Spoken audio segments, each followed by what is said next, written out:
What's up, guys? My name's Kyle, and this is Josh with OfferRite, and we are here to speak with you today about a problem we feel like many homeowners, landlords are dealing with, and that's tenants kind of trashing their properties over this last year, the pandemic, the eviction moratorium, and everything that's kind of going on. So hopefully we can give you a couple pointers, talk through this, and it'll help you out.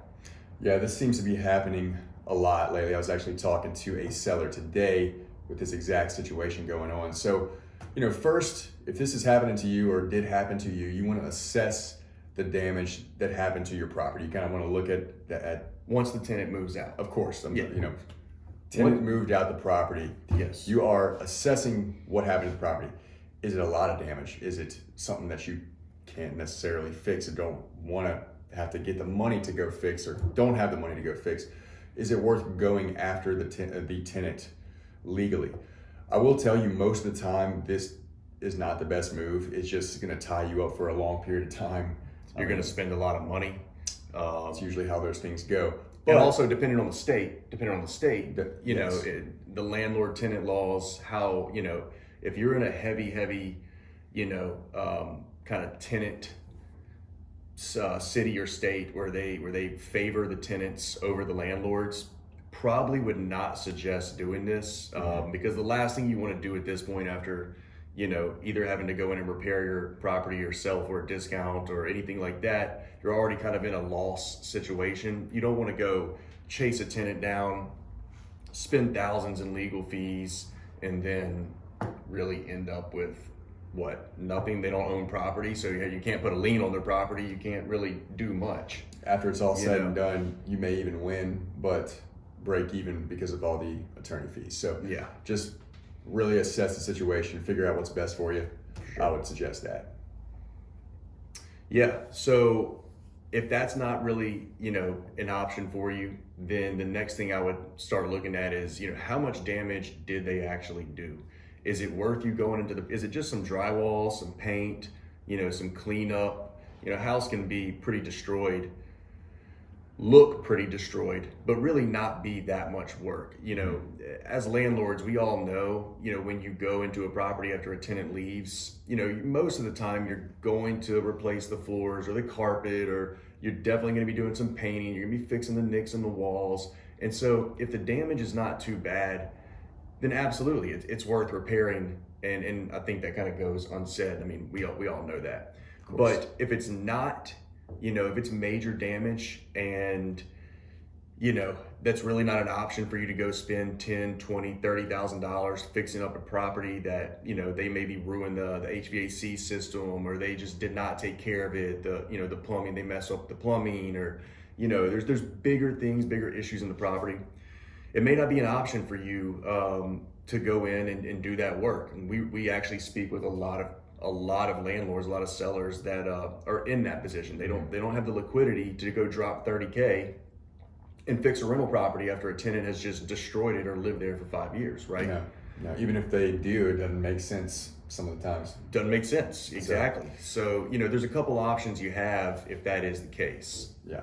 So another option that a lot of landlords and I'm sure everyone's familiar with is renting to a handyman, someone who can fix the property as they live in it. You're going to give them discounted rent, but they're going to go through and fix certain things. One thing I want to make very clear about doing this is don't just rent to somebody and say, oh yeah, he told me he's going to fix this and fix things as he goes. No. Don't do that. Have it completely laid out. Have it in writing about what he's going to fix, he or she, and when. That way you're on the same page, you know what to expect, and that could turn out to be a great thing for you and that property. Yeah, so if, let's go back to our example, 20, 30K of work needs to be done. That's gonna be a pretty rough property.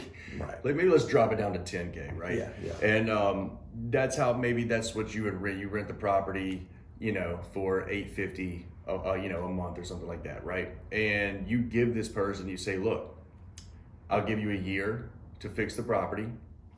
No rent will be due, but you itemize, this is what must be done in order for this, you know, for you to be able to live there rent free. Essentially, it's on a timeline, it's itemized, it's laid out, it's specific. Always put it in writing. Yes. If they're not willing to put it in writing, then they're not serious about doing it. Absolutely. Something our grandfather told us. Yes, that is the truth. All right, and if that's really not an option for you, you don't feel like fixing up the property, you don't feel like dealing and renting with a handyman, it's just not what you're looking to do, and you need to sell the property, we're looking at two, you know, I would say the most popular options that you're gonna have here is you're either gonna go with an investor for like a cash sale that's gonna step in, they're gonna buy the property for a discount, and then they're gonna go do the work and get it back to where it needs to be so that they can rent it back out. Or you could go the route of doing like an FHA 203K or something along those lines, where the buyer, you know, because, well, let me take a step back. You're not going to sell this to a retail buyer.